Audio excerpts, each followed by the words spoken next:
there have been various kind of micro failures throughout the RJMetrics experience that are probably pretty relevant. I mean, the biggest failure in my business career personally, I think, would probably be that smartraise.com experience. While I was working at Insight, I tried to start this business on the side.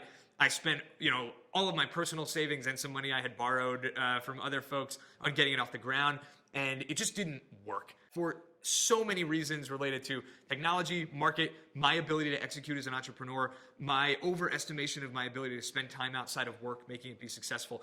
All these factors combined really just made it destined for the graveyard. And I took away so many lessons from that I would never, ever take it back. It was an amazing experience to spend a couple of bucks to get that education. It's a fraction of what I would have spent on business school. And I probably, condensed a lot of that knowledge down into a short time period. But that was a flame out. I mean, I spent all my money, built a business, and it totally didn't work.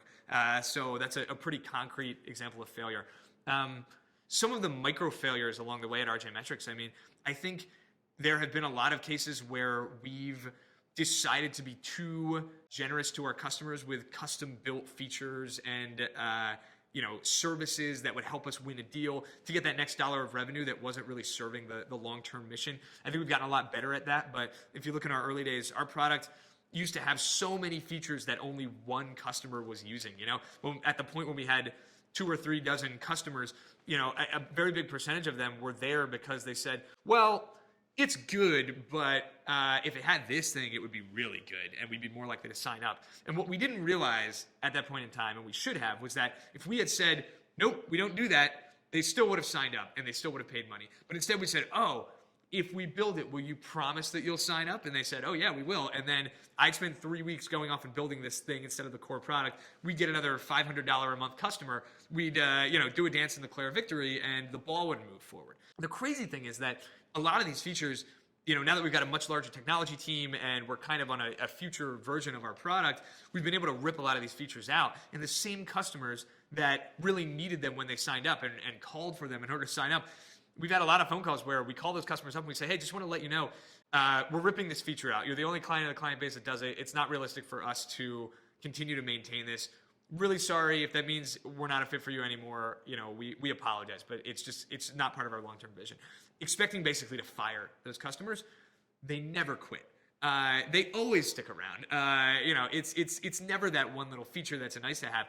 Really being able to say no to customers and push, not just to make sure that you're doing the best for you, but it's in the interest of the customer as well. Like if you're working on this one little nuanced thing off in the corner and it's not serving the primary value drivers of the platform itself, it's not in their long-term interest either. And really what we wanted to always make sure is that we were working on really core things. So I think that was kind of a micro failure of sorts in the early days, was just building too much custom stuff and not knowing to say no to customers at the right times.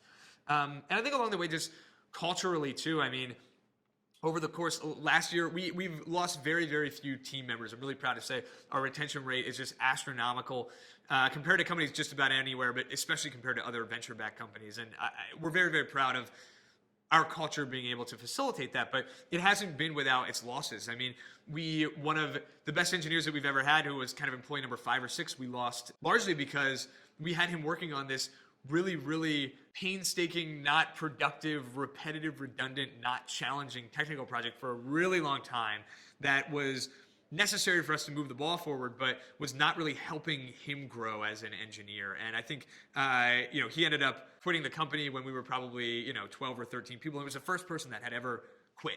I took that so hard and so personally and took back a lot of lessons about, us as a company having an obligation to make sure that the people that are working on our team are advancing personally and professionally as much as the company is advancing. And the good news is that if you're growing and you're able to, be bringing on new people on a regular basis, that implicitly creates opportunities for people to diversify their workload, to take on responsibilities of leadership and management over time, if that's what they're interested in, or pursue more in-depth, complex technical challenges if that's what they're interested in. So we've really had to make sure that we were proactive about having every single person be satisfied with their job on a day-to-day basis. And we put a ton of energy into that. We do reviews every single 6 weeks we do an employee review for just about every employee at the company.